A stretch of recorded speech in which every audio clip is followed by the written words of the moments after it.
Every woman has a story she never tells.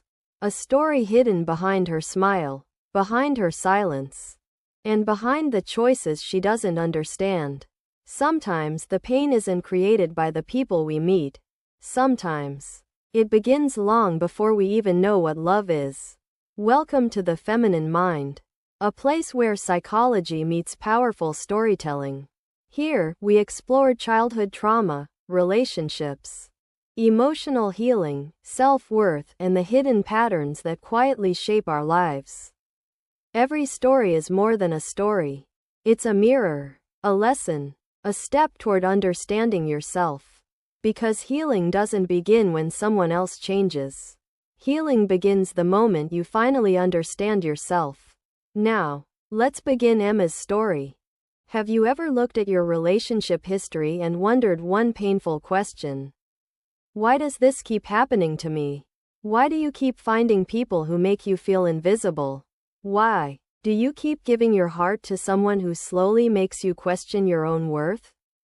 Maybe you have blamed yourself. Maybe you have thought, maybe I am too emotional. Maybe I ask for too much. Maybe I am the problem. But what if the reason you keep choosing the wrong people has nothing to do with your ability to love? What if the relationships that hurt you the most are connected to a story that started long before you met them? A story that began when you were not a woman yet, but a little girl who was simply trying to understand what love meant. This is the story of Emma Carter, a 29-year-old woman living in Austin, Texas. From the outside, Emma had the kind of life many people dreamed about. She had a successful career as a marketing strategist. She had her own apartment in the city. She had friends who admired her confidence. She was the person everyone came to when they needed advice. People often said, "Emma, you always know what to do." But what nobody knew was that Emma spent years feeling completely lost inside her own mind. Because helping other people understand their emotions was easy for her, understanding her own emotions was the hardest thing she had ever done. Every night, after coming home from work, Emma would remove her makeup, sit on her bed, and stare at her phone, waiting, not because she expected a message, but because she was afraid there would be no message.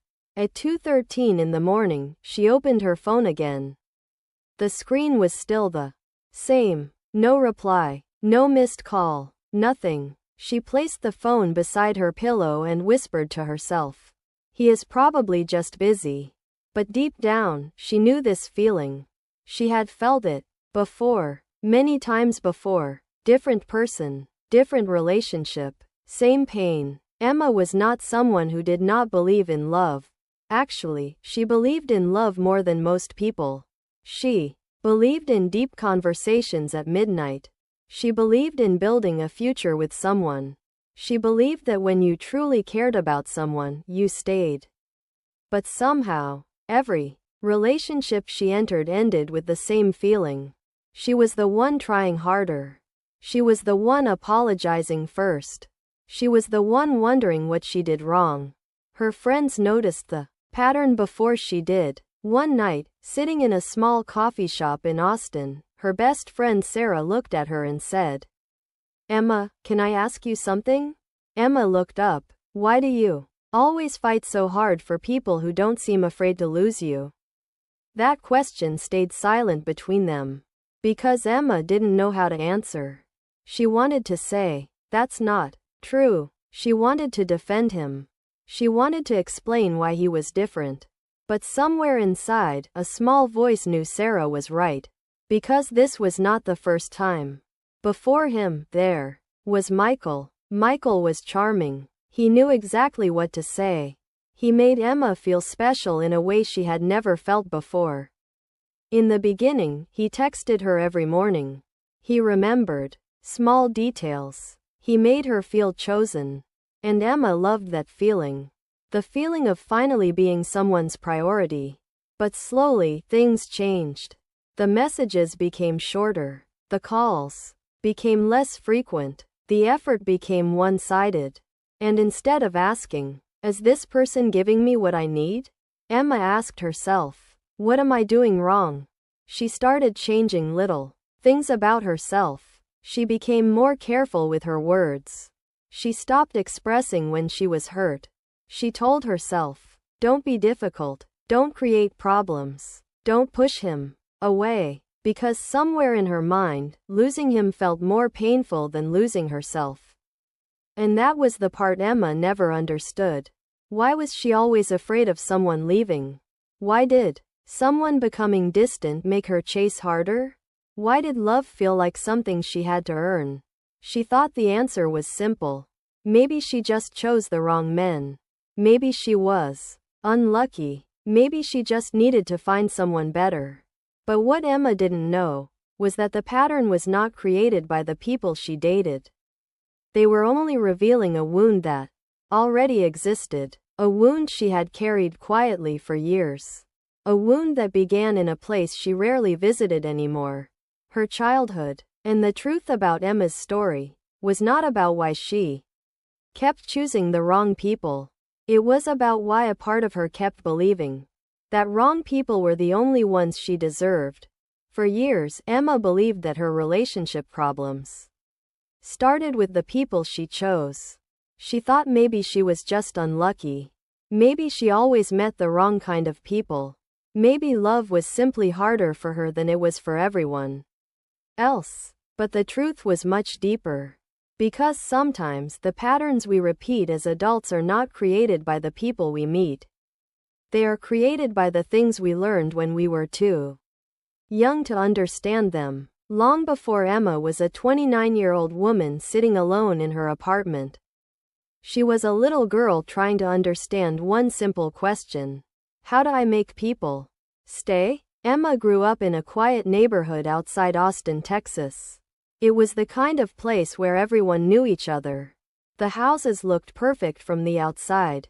Freshly painted walls, green lawns, families smiling in pictures. But inside Emma's home, things were more complicated. Her father, David, was a hard-working man. He loved his family, but he was not someone who expressed emotions easily. He believed providing for his family was the way he showed love. A good house, food on the table, a comfortable life. To him, that was enough. But for a young Emma, something was missing. She didn't need expensive things. She didn't need a perfect life. She needed to feel seen. She needed to hear, I'm proud of you. I understand you. You don't have to be perfect for me to love you. But those words rarely came. When Emma was 7 years old, she came home from school holding a drawing she had made. It was a picture of her family. She had spent hours creating it. She carefully colored every detail. She ran to her father, excited to show him. Dad, look what I made. Her father looked away from his laptop for a moment. He smiled. That's nice, Emma. Then he went back to work. To him, it was a small moment. Something he probably forgot 5 minutes later. But to Emma, that moment stayed. Because children don't always remember what adults say. They remember how they feel. And in that moment, a little girl felt something she couldn't explain. She felt like her excitement was too much. Like her emotions were an interruption. Like maybe she needed to become quieter. Less needy. Less sensitive. As Emma grew older, she became very good at reading people's moods. She knew when her father was stressed. She knew when her mother was overwhelmed. She knew when to stay silent. She knew when to make herself smaller. And slowly, without realizing it, Emma became an expert at taking care of everyone else's emotions. But nobody taught her how to take care of her own. Her mother, Lisa, loved her deeply. But Lisa carried her own struggles. She was constantly worried, constantly tired, always trying to keep everything together. When Emma cried, her mother would often say, "You're okay. Don't cry. You're stronger than this." It was not said with bad intentions. Her mother was trying to help. But Emma learned something different. She learned that sadness was something to hide. That Needing comfort meant being weak. That being emotional was a problem. And little by little, Emma started building a version of herself that the world would accept. A version that was easy to love. A version that never caused trouble. A version that always said, "I'm fine," even when she wasn't. Years passed. Emma became the girl everyone described as mature, responsible, independent. The girl who never needed anyone. But there was something nobody understood. Sometimes independence is not always strength. Sometimes it is a survival skill. Sometimes a person becomes, "I don't need anyone," because deep down, they learned that needing someone was dangerous.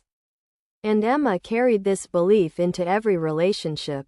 She didn't consciously choose emotionally unavailable people. She was not looking for pain. She was looking for something familiar. Because the human brain has a strange way of chasing what it already knows, even when what it knows hurts. When someone was distant, Emma felt the need to get closer. When someone pulled away, she tried harder. When someone became cold, she searched for a way to become warmer. Not because she was weak, not because she lacked intelligence, but because a younger version of Emma still believed, "If I try harder, maybe this time they will stay." And that belief followed her into adulthood.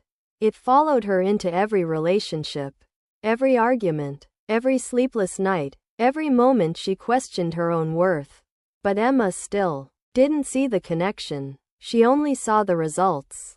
Another failed relationship, another heartbreak, another person leaving, until one night, something happened that finally forced her to look deeper. It was not a breakup.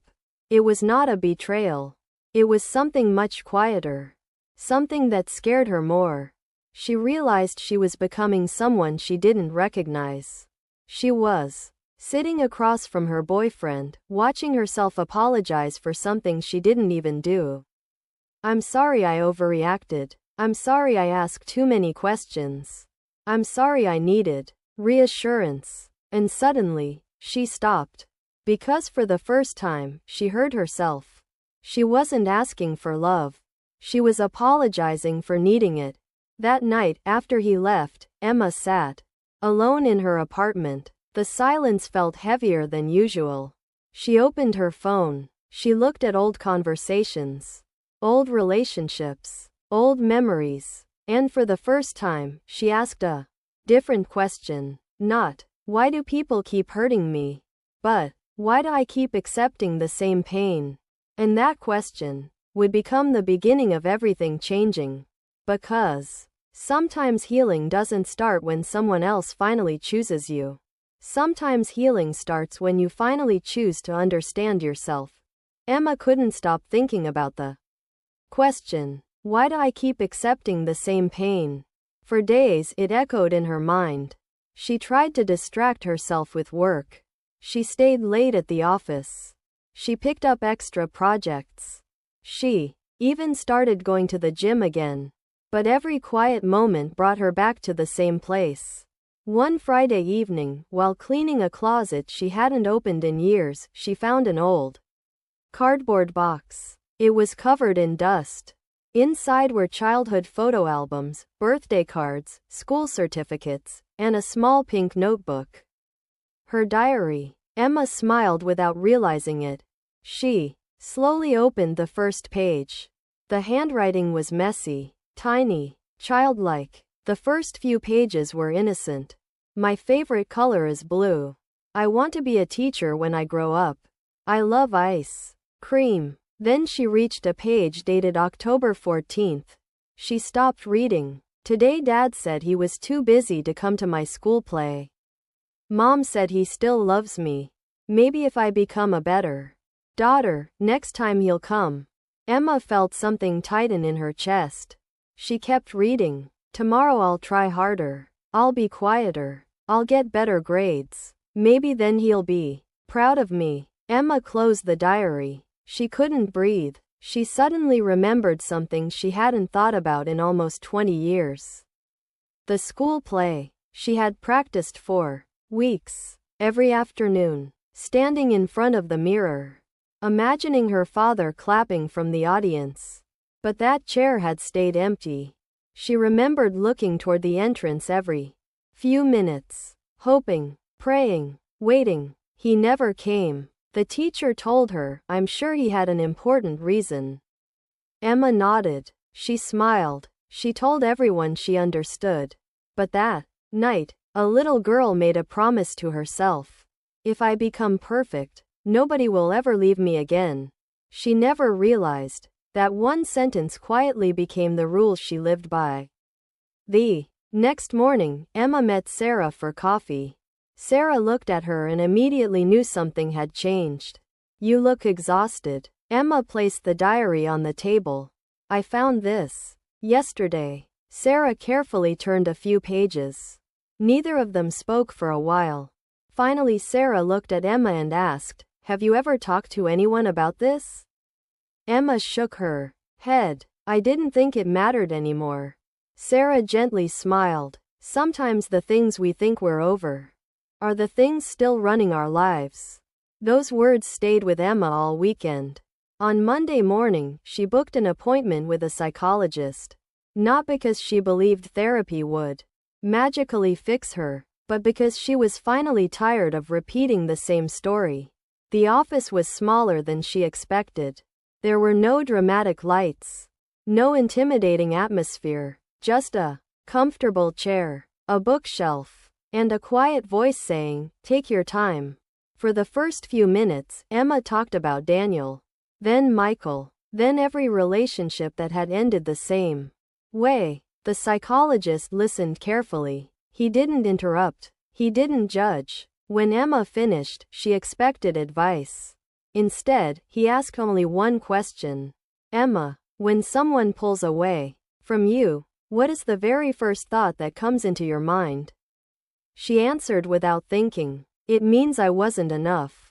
The room became silent. The psychologist leaned forward. And who taught you that? Emma opened her mouth. Nothing came out, because she had never asked herself that question before. She had spent years blaming herself, blaming men, blaming bad luck, but she had never asked, where did this belief begin? The psychologist reached for a blank sheet of paper. He drew 2 circles, one small, one large. The small circle is the little girl you used to be. The large circle is the woman you are today. He smiled gently. Most people think adulthood replaces childhood. It doesn't. It simply grows around it. He pointed to the small circle. If this little girl believed she had to earn love, what do you think the adult version of her will spend her life doing? Emma whispered, trying to earn it. The psychologist nodded. Exactly. Not because she's broken, because she's following a rule she learned before she was old enough to question it. Emma looked down. Tears rolled silently across her face. For the first time, she wasn't crying because someone rejected her. She was crying because she finally understood why rejection hurt so much. The psychologist wasn't trying to convince her that her parents were bad people. He wasn't asking her to live in the past. He simply wanted her to understand one thing. Children create stories to survive. The problem is, many adults never realize those stories are no longer true. As Emma walked out of the office that afternoon, the city looked exactly the same. The streets hadn't changed. The buildings hadn't changed. The people hadn't changed. But something inside her had. For the first time in her life, she wasn't asking, how do I make someone love me? She was asking, what would happen if I believed I was already worthy of love? And that single question would change every relationship she would ever have. Emma drove home in complete silence. She didn't turn on the radio. She didn't check her phone. For the first time in years, she wasn't trying to distract herself from her thoughts. She wanted to hear them. That night, she stood in front of the bathroom mirror. She looked into her own eyes. Not the way she usually did, checking her makeup or fixing her hair. This time, she was looking at herself. Really looking. Then, almost without realizing it, she whispered, "You've been trying so hard to be enough for everyone else. But have you ever been enough for yourself?" The question stayed in the room. There was no answer, only silence. Over the next few weeks, Emma continued going to therapy. She expected every session to give her answers. Instead, the psychologist kept giving her questions. Questions that made her uncomfortable. Questions she had spent years avoiding. One afternoon he asked, "Emma, when someone disappoints you, why do you always protect them before you protect yourself?" Emma frowned. "I don't know." He smiled gently. "Think about it." That night, Emma couldn't stop thinking about those words. She remembered every relationship, every excuse she had made. "He's just stressed. He's had a difficult childhood. He doesn't mean it. He's trying." She had spent years understanding everyone, except herself. The next session, the psychologist placed 2 empty chairs in front of her. "I want you to imagine that 7-year-old Emma is sitting here." Emma looked at the empty chair. At first, it felt ridiculous. Then the psychologist asked quietly, "What would you say to her?" Emma stared at the chair. Minutes passed. Finally she whispered, "I'm sorry." Her voice broke. "I'm sorry you spent your whole life believing you had to earn love." Tears rolled down her face. "None of this was your fault." For a moment, it felt as if time had stopped. The psychologist didn't interrupt, because sometimes, the most powerful healing happens in silence. A few weeks later, something unexpected happened. Daniel texted her, "Hey, I've been thinking about you." 6 months earlier, Emma would have replied within seconds. She would have felt excited, hopeful. She would have believed this time would be different. But this time, she simply looked at the message. Then she put her phone down. Not because she didn't care, but because, for the first time, she cared about herself more. She smiled, softly, not a smile of revenge, not a smile of victory, a smile of peace. The next therapy session, she told the psychologist what had happened. He asked, "How did it feel?" Emma laughed. "It felt strange." He nodded. "Healthy often feels strange, when chaos has always felt familiar." Those words stayed with her. Healthy felt boring. Healthy felt slow. Healthy didn't create butterflies. Healthy created safety. And Emma was finally beginning to understand the difference. One Sunday afternoon, she visited her parents. Nothing dramatic happened. Her father was still quiet. Her mother was still busy making lunch. For years, Emma had secretly hoped they would become different people. That one day, her father would suddenly apologize. That one day, her mother would finally understand everything she had felt. But sitting at that dinner table, Emma realized something important. Healing wasn't waiting for other people to change. Healing was accepting that they may never become the parents she needed, and choosing not to let that define the woman she would become. She looked at her father. He smiled and asked, "How's work?" Years ago, that simple question would have disappointed her. Today, she answered with a smile, because she no longer expected people to love her in ways they never learned themselves. She finally understood something that changed everything. People can love you and still be unable to meet your emotional needs. Those two things can exist at the same time. As she drove home that evening, she rolled the windows down. The warm Texas air filled the car. For the first time in years, she didn't feel like she was chasing something. She wasn't chasing love. She wasn't chasing approval. She wasn't chasing validation. She was finally learning how to stop running. And maybe that was the beginning of becoming the woman she was always meant to be. 1 year later, Emma wasn't living a perfect life. She still had moments when old fears quietly returned. Sometimes when someone took too long to reply, her heart would race. Sometimes, when plans changed, that familiar voice would whisper, "They're going to leave." But now, she knew that voice wasn't coming from the woman she had become. It was coming from the little girl who had spent years believing that love had to be earned. And instead of fighting that little girl, Emma finally learned to comfort her. One evening, she sat on her apartment balcony as the Texas sunset painted the sky in shades of orange and gold. For the first time in years, she wasn't waiting for a text message. She wasn't checking social media to see who viewed her story. She wasn't wondering if she was enough. She was simply at peace. A few months later, she met someone new. His name was Ethan. He wasn't mysterious. He didn't play games. He didn't disappear for days and come back with excuses. He was simply consistent, and strangely enough, that consistency felt unfamiliar. Emma laughed one day and said, "I used to think butterflies meant love." Ethan smiled. "Sometimes butterflies are just anxiety wearing a pretty disguise." For a moment, Emma was speechless, because she realized he was right. For years, she had mistaken emotional chaos for chemistry. She thought uncertainty was excitement. She thought chasing someone was love. But real love never asked her to prove her worth. It simply welcomed her as she was. Months later, Emma visited her psychologist one final time. As she stood up to leave, he asked, "Emma, before you go, tell me one thing you've learned." Emma smiled. She looked out the window for a moment before answering. "I spent my whole life asking, why doesn't anyone choose me? But the better question was, why did I stop choosing myself?" The psychologist smiled. "And now?" Emma took a deep breath. "Now I know that healing isn't about finding the right person.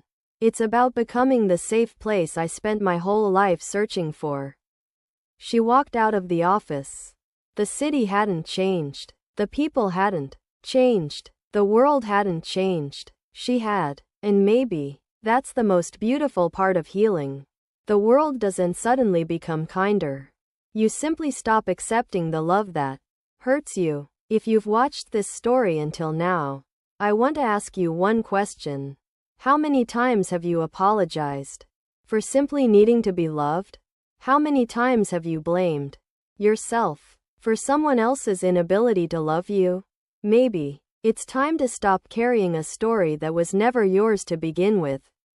Because the little girl inside you never needed to become perfect. She only needed to feel safe. And if nobody ever told you this, let me be the first. You are not too emotional. You are not too sensitive. You are not difficult to love. You are simply healing from things you never deserved to experience. And healing is one of the bravest things a person can ever choose.